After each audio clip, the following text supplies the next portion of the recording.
Bonjour à toutes et à tous, c'est Romain Daubry de la salle des marchés de Bourse Direct pour notre brief et analyse graphique hebdomadaire. Nous sommes le jeudi 13 juin, il est 15h47 et les marchés américains viennent d'ouvrir sur une nouvelle hausse. On approche des cibles graphiques majeures sur ces indices justement. On va regarder ça en détail alors que les chiffres d'inflation, les prix à la production sont sortis plus bas qu'attendu et les chiffres de l'emploi meilleurs qu'attendu et pourtant le marché a payé, mais à une réaction un petit peu plus mitigée qu'on l'avait connue précédemment. Merci à toutes et à tous pour vos likes, vos retweets, vos partages et vos commentaires toujours constructifs et positifs. Pensez à vous abonner à la chaîne Bourse Direct YouTube, vous êtes de plus en plus nombreux et on franchit les 13 000 abonnés, c'est super. Et puis aussi à nos comptes Twitter respectifs sur lesquels j'essaie d'ajouter le plus de suivi possible. Pour ce qui est du calendrier, eh bien demain on va avoir pour finir la semaine, un discours de Christine Lagarde en fin de journée, et puis on aura pour la journée de demain les prix à la consommation, l'indice des prix à la consommation en France, donc chiffre d'inflation bien entendu. La semaine prochaine, on va avoir un calendrier qui va être plus light, ça commencera mardi avec l'indice des prix à la consommation, donc, chiffre d'inflation pour l'Europe, les ventes au détail aux États-Unis, le dernier du triptyque prix à la production, prix à la consommation, prix à la production et puis vente au détail, donc qui sera publié mardi. Mercredi sera férié aux États-Unis pour Juneteenth. Et puis jeudi, ce sera l'indice de la fête de Philadelphie. Et on aura une batterie de PMI vendredi prochain. PMI, indice des directeurs d'achat manufacturiers et dans les services sur les deux. Donc intéressant à surveiller puisque c'est considéré toujours comme un indicateur en amont, en avance sur la santé de l'économie. On a du côté des marchés dérivés pas beaucoup de changements pour l'intérêt. Globalement et par sol, on a une position ouverte qui semble être un peu à la main des vendeurs sur l'Eurostoxx, c'est pas énorme. Sur le CAC 40, ça s'épuise au fur et à mesure qu'on baisse, maintenant on baisse de plus en plus régulièrement. L'intérêt est au plus bas, on ne peut pas considérer qu'il y ait de pression baissière. En général, quand le marché baisse et qu'on voit une baisse de la position ouverte, ça s'interprète comme un possible retournement de tendance. Là, c'est un marché sur lequel des opérateurs désertent manifestement et sur lequel, à chaque mouvement, on allège les positions. On a une position verte sur le mois en cours qui est à 174 000 contrats futurs. C'est un des plus bas sur le mois en cours de longtemps, sachant qu'il y a eu un peu de rôle, un peu de transfert de position déjà sur le mois de juillet, puisque l'échéance aura lieu vendredi dans 8 jours, vendredi 20 juin. Je voulais vérifier, de ne pas dire de bêtises, c'est le 20 ou 21, je crois que ce sera le vendredi 21 juin, autant pour moi. Donc échéance à venir la semaine prochaine des marchés dérivés, donc la semaine à venir aussi sera une semaine technique avec des marchés qui sont pas mal en roue libre en Europe. Aux États-Unis, on n'a pas de changement majeur du côté de la position ouverte. Le regain d'intérêt sur les indices après la petite pause de mi-avril, de mi-mai a été suivi de soutien. Les opérateurs payent le marché et avec un peu d'intérêt. Pour ce qui est du comportement, effectivement, les chiffres d'inflation hier, donc le CPI ressorti en dessous du consensus, indique que l'inflation a l'air de ralentir plus qu'attendu, et donc les opérateurs s'emballent un peu. À mon sens, on arrive à des niveaux où il va falloir être prudent. On va aller voir graphiquement tout de suite ce que ça donne sur le S&P en hebdomadaire. Vous l'avez en mensuel ici, c'est un peu large, on va regarder en hebdomadaire. Voilà, on avait évoqué ce possible biseau ici, dont j'avais dit que ça pourrait être un point d'entrée à surveiller. Il a été explosé clairement. Maintenant, on va le garder à l'écran parce que c'est toujours des niveaux sur lesquels on peut revenir s'appuyer et qui peut être le premier niveau d'alerte pour le déclenchement d'un retracement en journalier et pourquoi pas un déclenchement d'un mouvement de consolidation. Donc nouveau gap de rupture peut-être ici, gap de continuation là, et là on n'a pas eu de gap d'épuisement sur le S&P. En revanche, on atteint et on déborde la cible carrément, et on arrive sur un niveau de cible très très important. Alors je vais essayer de dézoomer en journalier. Voilà, c'était un niveau que j'avais indiqué depuis longtemps, 5458 points. C'était la duplication de cette grosse zone d'accumulation et cette sortie. Alors on pouvait avoir des extensions jusqu'à 5733, mais le premier niveau c'est 5458. Est-ce qu'en trimestriel ça va donner quelque chose? Voilà, c'était ici la duplication du range d'avant. Et donc 5458 points est un niveau clé. On arrive vraiment en trimestriel, ce sont des niveaux vraiment majeurs à ce niveau de 5458. Pour l'instant, on n'a pas d'invalidation, un petit peu une ouverture et une petite consolidation, en début de consolidation après une ouverture en hausse. Le chiffre d'inflation aujourd'hui des prix à la production était meilleur qu'attendu, puisque plus bas que le consensus, nettement. Ça a pailloté sur le moment de l'annonce, et pour l'instant c'est un peu plus mitigé. Voilà, de même que les chiffres mensuels, hebdomadaires de l'emploi qui sont sortis aujourd'hui. Voilà, donc on est en train d'essayer de déborder ce range. On va quand même aller indiquer les cibles suivantes, on les trouve par duplication du range, et donc on a un niveau qui se situerait aux alentours de, voilà, c'est ça, 5171, j'avais tracé auparavant, voilà, donc 5170, 5171, il faudra passer 5458, c'est un très très gros niveau. Autant je ne donne pas de conseils, chacun est libre de son money management, du timing, du moyen, du long terme, autant ici alléger des positions sur les indices américains, ça paraît assez raisonnable, garder un peu de cash pour entrer sur des niveaux plus peut-être plus intéressant. Encore une fois, on va manquer un peu de driver. Alors, il faut dire que dans cette séquence de hausse, il y a une participation, ce qu'on appelle les indicateurs de participation, breadth, qui est en train de se réduire. C'est-à-dire que la hausse est concentrée sur peu de titres, et il y a quelques titres qui ont encore du potentiel haussier, qui remontent, mais globalement, il y a une majorité de titres qui ne participent pas à cette hausse. C'est très concentré sur les grosses capitalisations que vous connaissez, Microsoft, Apple, Nvidia. Apple qui a retrouvé du souffle dans son mouvement, on va aller la voir dans un instant avec Nvidia pour revoir les niveaux techniques et pourquoi pas Microsoft. AL3, elle cumule plus de capitalisation boursière que le Nikkei, le DAX et le CAC 40 réunis. Chacune d'entre elles est plus grosse que n'importe quelle que l'indice CAC 40. C'est colossal, il y a une grosse concentration. C'est toujours quelque chose à prendre en compte. Alors il y a des raisons à cela, il y a des éléments. Sur la façon dont on lit l'intégration de OpenAI aux iPhones, je ne sais pas si ça va créer un tel regain d'intérêt pour le titre que le marché a l'air de vouloir le payer pour l'instant, mais ça c'est subjectif. Pour l'instant, le marché est en train de repayer. Alors, on va aller voir le Nasdaq d'abord, et puis on ira ensuite voir individuellement ces titres-là. Donc nouveau gap sur le Nasdaq. Attention, cette fois-ci on a un gap de rupture après cette longue consolidation, gap de continuation, et ça pourrait être le gap d'épuisement ici, si on repasse en dessous, tant qu'il n'est pas comblé, donc tant qu'on ne revient pas sous 19 560, pas d'alerte. Si on clôture sous 19 560, 19 512, eh bien on a pas de risque majeur. Pour l'instant, on est en hausse et on passe d'aller chercher la cible qu'on avait indiquée par le débordement de 18 337. Je reconnais que je ne m'attendais pas à ce qu'on aille aussi vite chercher ce niveau-là. Donc 19 710 points. 19 512 est un intermédiaire, et puis on peut voir d'autres niveaux autour duquel on est en train de s'articuler. C'est à peu près le niveau médian sur lequel on se trouve, aux alentours de 16 610, 16 613. On vaut 16 610 à l'instant. La bascule, elle se fait vraiment ici. Soit on va chercher cette extension, on a encore un petit peu de potentiel, soit eh bien, invalidation, retour sous la zone du gap, donc 19 608, 19 512, et là on a un risque de consolidation plus marqué. Je conserve aussi le biseau que je vous avais indiqué ici, ça c'est plus très utile en revanche. Le biseau que j'avais indiqué ici, possible, il est visible en hebdomadaire de façon assez propre, hein. On l'avait touché 2 fois uniquement en hebdomadaire. En revanche ici on avait 1 fois, 2 fois, 3 fois, donc c'était bien.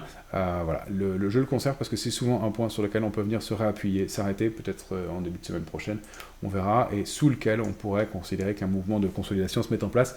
Pour l'instant on n'y est pas, mais attention avec ces 3 gaps d'affilée, la théorie des 3 gaps, hein, rupture, continuation et épuisement. Éventuellement, pour l'instant on n'a pas d'indication de retournement, encore que la bougie du jour peine pour l'instant, mais c'est très ponctuel, à aller chercher les cibles. Alors, un élément aussi intéressant que je voulais vous donner, c'est qu'on manque un peu de momentum sur les indices américains.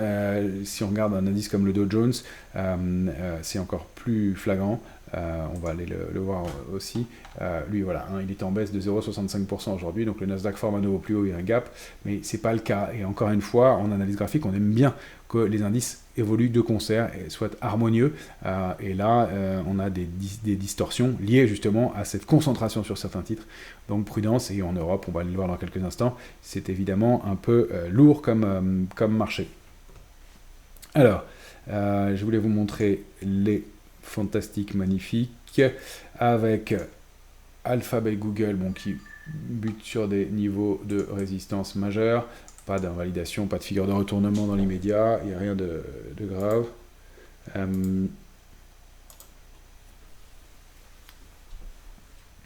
Je voulais vous montrer surtout Apple.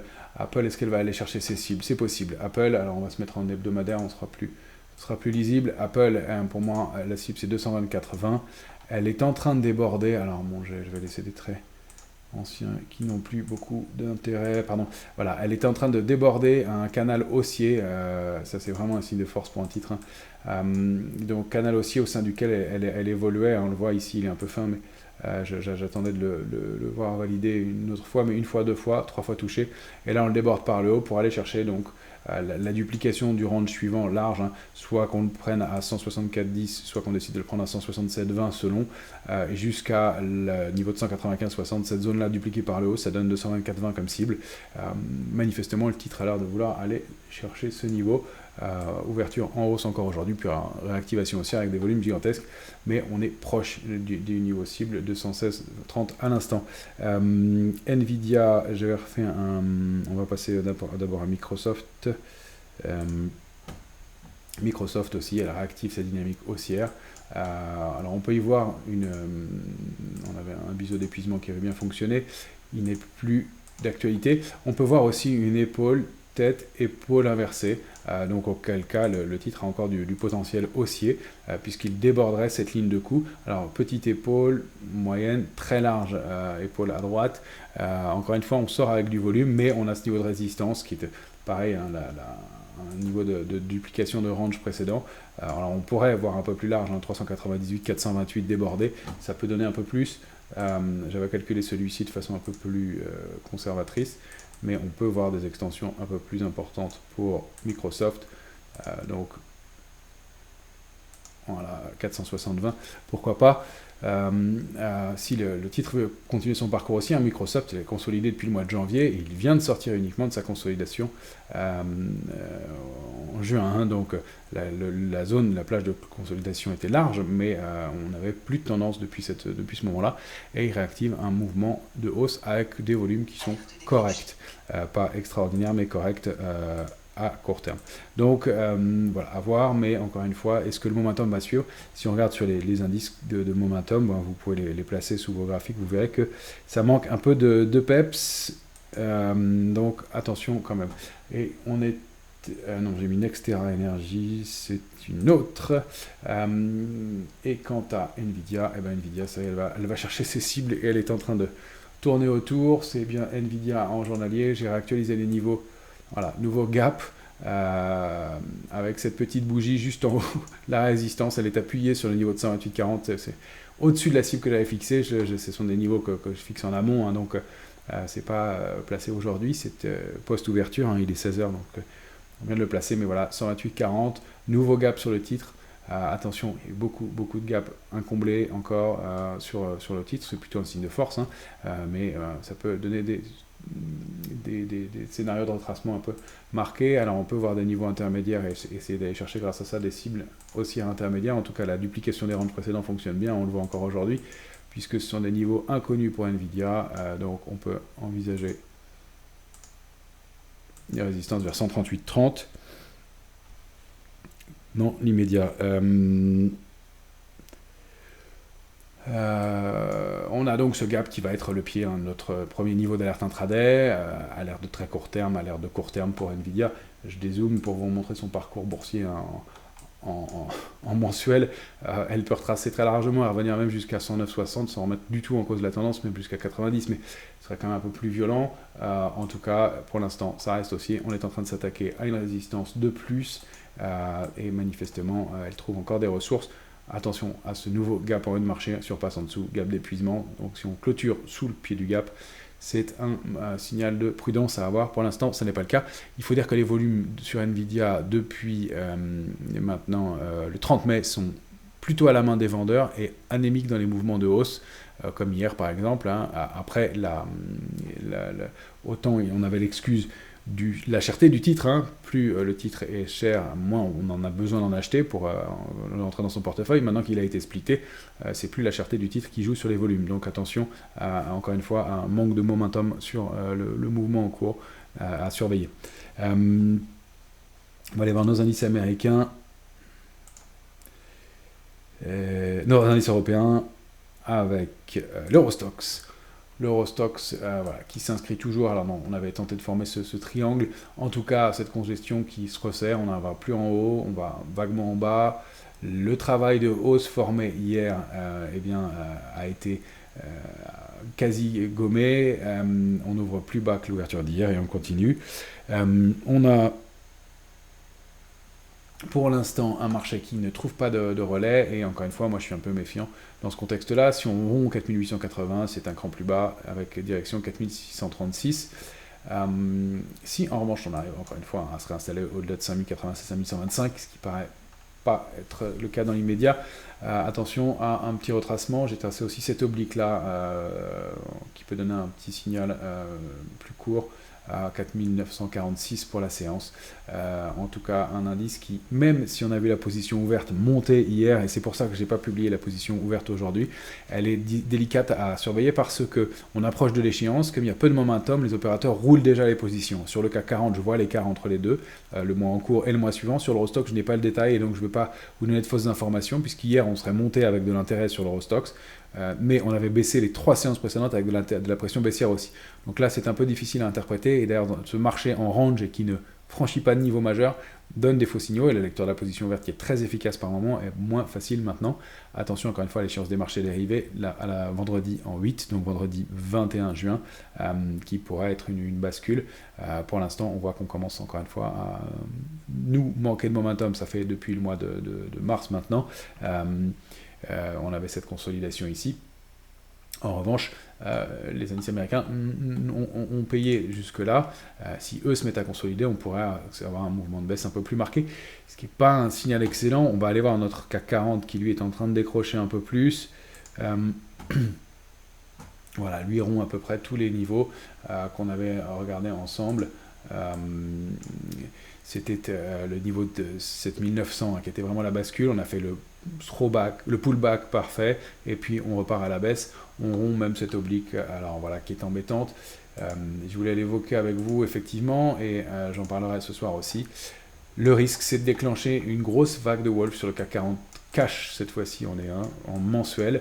On a bien eu cette vague 1 d'impulsion, 2 de correction, 3 de hausse, 4 qui s'arrête bien entre la 1 et la 2, et puis la 5 qui déborde, et on réintègre cette oblique 1, 3 en ce moment. Et alors, est-ce que ça va être le cas en mensuel? Il faut, pour la valider, que ce soit le cas à la fin du mois, puisque c'est en mensuel qu'on regarde ce schéma-là. Toujours est-il que le marché a bien observé ce niveau si on regarde dans la séance. Ce qui est important aussi de voir pour valider le niveau, si on le valide.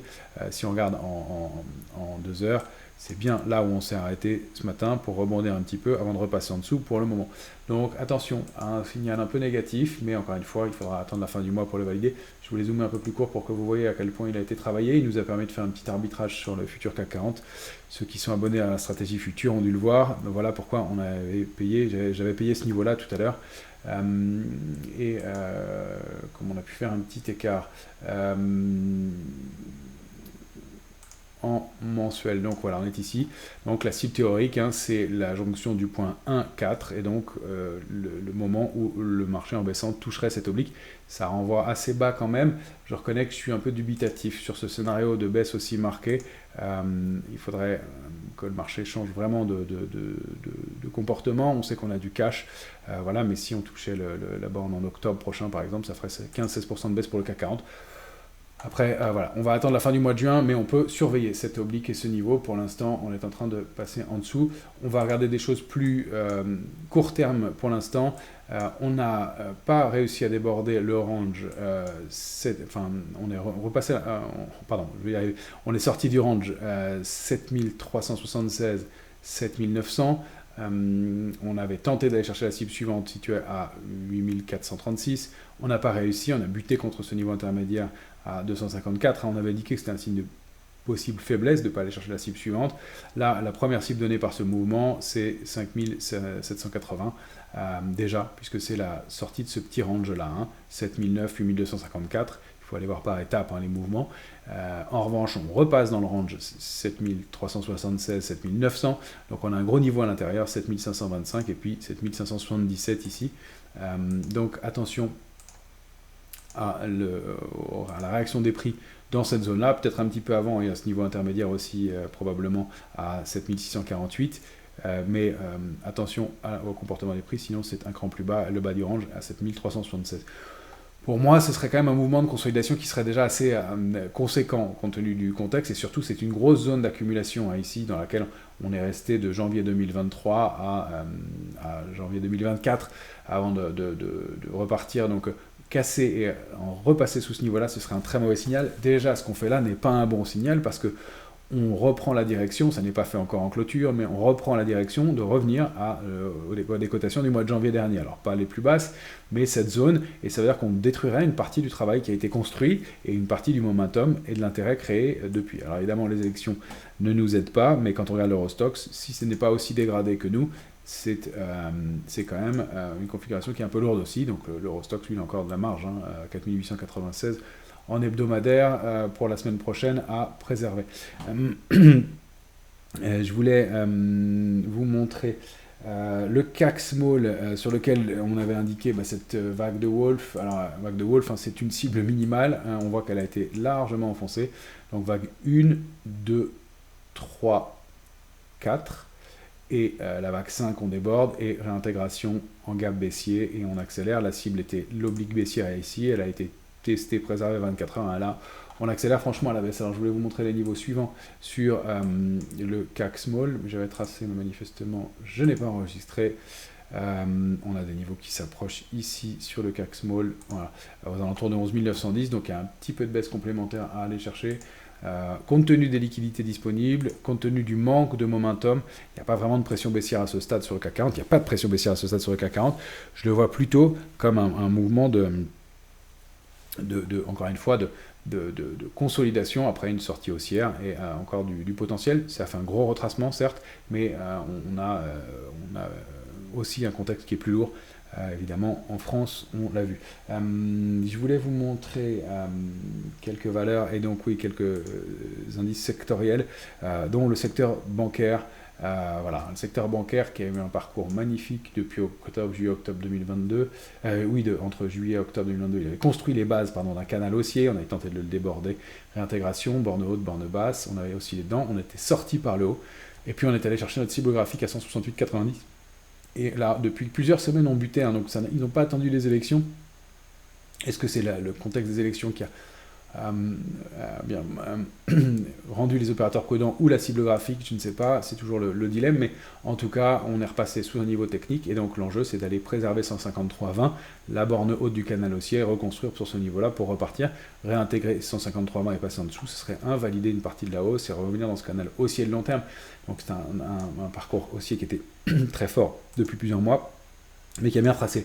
Si on regarde les bancaires, BNP, et on regardait ça, voilà, BNP, elle évoluait à l'intérieur d'un biseau, d'épuisement éventuellement. Elle en était sortie par l'eau, elle est allée chercher sa cible à 68,30, avalement baissier en hebdomadaire, et puis là, on avait un niveau possible d'intervention des opérateurs, ce qui n'est pas bon, ce qui se produit là, de passer sous 60,50, parce qu'on passe sous la borne haute du biseau d'une part, et puis on passe sous le support majeur à 60,50, qui pouvait être un niveau d'accumulation. Il a été préservé 2 jours. manifestement, ce n'était pas un point d'entrée. Nous, on n'était pas très pressés de rentrer sur le marché, mais je reconnais que je l'avais donné sur BFM en disant que ça pouvait être un point d'entrée sur le titre avec un stop assez proche. Voilà. Donc peut-être cette zone 58, 60, 60,5 comme niveau d'accumulation. Pour l'instant, c'est plutôt négatif. Et la rupture que je constate en même temps que vous en temps réel, puisque c'est à l'instant que ça se rond, eh bien, est ici. Là, on a la Société Générale. Alors pareil, je voulais vous la montrer en mensuel pour commencer et voir les enjeux des débordements des niveaux. On était bloqué depuis longtemps entre 18,10 et 26,30. Le débordement de 26,30 était un signal majeur. 26,30, alors, il y a eu des dividendes, il faut que je réajuste les niveaux, autant pour moi.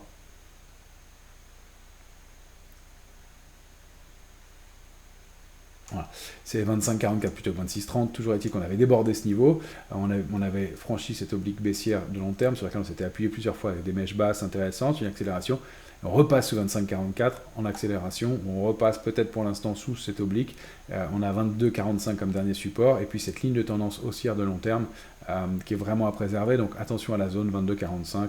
Et on peut dire en hebdomadaire et peut-être pour la semaine prochaine, 22-14. Mais attention, c'est une construction qu'on a mis en place depuis mars 2023. Donc c'est un niveau majeur et un niveau à ne pas enfoncer, sinon c'est probablement 18-10 retour. Donc pas un bon signal et un manque de momentum sur un secteur qui a beaucoup surperformé. On voit le crédit agricole ici en hebdomadaire, pareil, parcours haussier parfait depuis octobre 2022, borne haute, borne basse du canal, ici aussi borne haute, borne basse, borne haute, borne basse.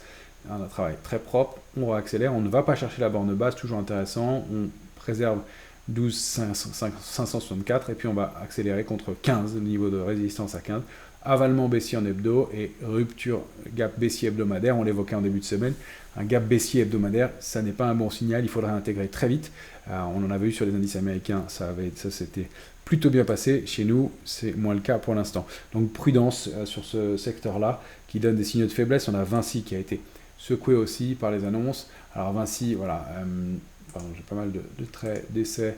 Vinci, elle s'inscrivait dans une grosse séquence. Alors, je vais dézoomer en mensuel. Il me semble que j'avais tracé ça. Pour moi, Vinci, c'est un titre qui avait, pareil, des points à réajuster. Voilà. Vinci, c'est un titre qui avait accumulé depuis 2020 jusqu'en janvier 2023 dans cette grande zone d'accumulation. On peut y voir un triangle rectangle et avec mèche haute, et puis cette fois-ci sortie. Plusieurs fois des throwbacks appuyés, mais des throwbacks quand même très propres sur cette oblique qui est presque droite, donc un triangle rectangle. Et la cible de ce triangle, eh bien, c'est dans ce cas-là la duplication du triangle par le haut. Et on a des cibles donc, qui se situaient vers, encore une fois, réajustement suite à des dividendes, qui se situaient vers 129,45. Reste que là, le contexte et le mouvement est depuis plusieurs jours, donc encore une fois, le graphique permet pas mal d'anticiper. Moi, c'est pas un titre que je regardais beaucoup, mais voilà. On avait cette structure possible en diamant, en haut de marché, et sortie par le bas et en gap. Et donc c'est toujours au moins la taille du diamant, mais là elle est débordée, clairement, qui est à prendre en compte comme cible. C'est pour ça qu'on pouvait envisager la rupture et le retour à la rupture du diamant. Je vais y arriver. Non, je ne vais pas y arriver. Bref, ça donnait 101,65, vous pouvez me croire. Je l'avais calculé, et donc cette zone 101,65, 103 pouvait être un point d'entrée. Manifestement, les opérateurs n'en veulent plus, et le contexte déplaît. Il y a évidemment l'aspect politique des choses actuellement pour la France, mais au-delà de ça, il y a quand même un manque de momentum sur le marché. Clairement, encore une fois, on le déplorait depuis quelques temps, donc on se demandait si c'était pour recréer de l'intérêt plus bas parce qu'il y avait du cash. Pour l'instant, on a eu quelques soubresauts de réaction en début de semaine, mais on voit que ça ne se confirme pas. Et puis, s'ils voulaient recréer des stratégies baissières alors que le marché était plus haut pour l'instant sur le CAC 40, ça n'est pas le cas, on n'a pas de pression baissière. Sur l'Eurostoxx, un petit peu. Donc désintérêt complet pour le CAC 40, et pour l'instant, c'est plutôt un marché qui tombe de son propre poids. Ça n'empêche pas de valider les figures. On rappelle qu'à la hausse, il faut du volume pour valider un mouvement. À la baisse, le marché peut baisser sans volume et aller chercher ses cibles sans problème. C'est un désintérêt. Les carnets d'ordre sont vides, on l'a évoqué souvent ensemble ces derniers temps. Et donc voilà, ça se traduit par ce décrochage sur les indices européens pour l'instant, indice américain au plus haut. Encore une fois, cette manque d'harmonie n'est pas de bon augure pour la suite. Alors on va peut-être se stabiliser, c'est peut-être un petit mouvement un peu ponctuel, mais pour l'instant ça commence à prendre des proportions qui sont significatives. Toujours est-il que pour Vinci, eh bien, on irait un cran plus bas, retourner chercher cette oblique, donc aux alentours de 95,04. Ça fait une baisse un peu plus marquée. Le mouvement et la sortie sont quand même remis en cause, franchement, parce qu'on n'a pas de raison d'aller aussi bas. Après, Vinci était aussi inscrite dans un biseau, je l'enlève parce que ça fait beaucoup de traits, mais cette zone est une grosse zone d'accumulation, donc on pourra peut-être trouver des niveaux intermédiaires à l'intérieur, probablement ici aussi, mais il va falloir reconstruire, et toujours est-il qu'on n'a pas de signaux d'achat sur les niveaux actuels. Clairement, on avait donc ce niveau de 101,65 qui pouvait être un niveau d'accumulation, on voit que ça n'a pas fonctionné. Donc, parmi les titres que je vais vous montrer enfin, pour terminer sur une note un peu positive, c'est Renault. Renault, elle est sortie d'une très longue congestion. Renault, on peut le voir de deux façons. Soit, de toute façon, à partir de décembre 2019, janvier 2020, ce mouvement-là. Est-ce qu'on considère que la résistance majeure, c'est 37,30 avec une fausse sortie, ou est-ce qu'on considère que c'est plutôt 41,25? En tout cas, le franchissement de cette oblique baissière de long terme, alors pareil, elle a été réajustée. Mais elle fonctionnait bien comme ça. Voilà, le franchissement de cette oblique baissière de long terme était un signal au-delà de 37,30. Donc selon qu'on veut prendre la taille de la petite structure, entre guillemets, qui est quand même énorme, on peut avoir des cibles à 66-70. Et si on prend la grande structure, donc jusqu'à 41,25, on a des cibles qui mènent à 69,84. En revanche, je le disais, je confirmais récemment, après ce parcours haussier, elle a atteint une cible à 52,66, 51,80. Elle consolide un peu entre 48,30 et 51,80, voire jusqu'à 46,15, dans un marché, encore une fois, qui a l'air manifestement d'avoir besoin de faire des pauses. Mais il y a un titre parmi, dans un secteur qui a du mal pour l'instant, il faut le dire, eh bien, un parcours haussier vraiment et une vraie recovery pour aller chercher des niveaux qu'on connaissait sur le titre en 2018. Ce ne sont pas des nouveaux plus hauts historiques. C'est un rattrapage pour un titre qui n'est pas encore très cher. Voilà ce qu'on pouvait dire pour cette fin de semaine. Pas beaucoup de configurations très intéressantes à vous montrer dans l'immédiat. Pas de drame à venir à mon sens, mais un peu de prudence. Beaucoup de complaisance, il faut le dire aussi, du côté de la couverture sur les marchés américains. Mais on est au plus haut, c'est normal. J'ai oublié de vous montrer le VIX qui revient, lui, sur des niveaux de support qu'on avait largement commenté ensemble. 12,10, ça vous parlera. On est à 12,11 à l'instant, autant dire que le marché n'a pas choisi son camp sur les indices américains.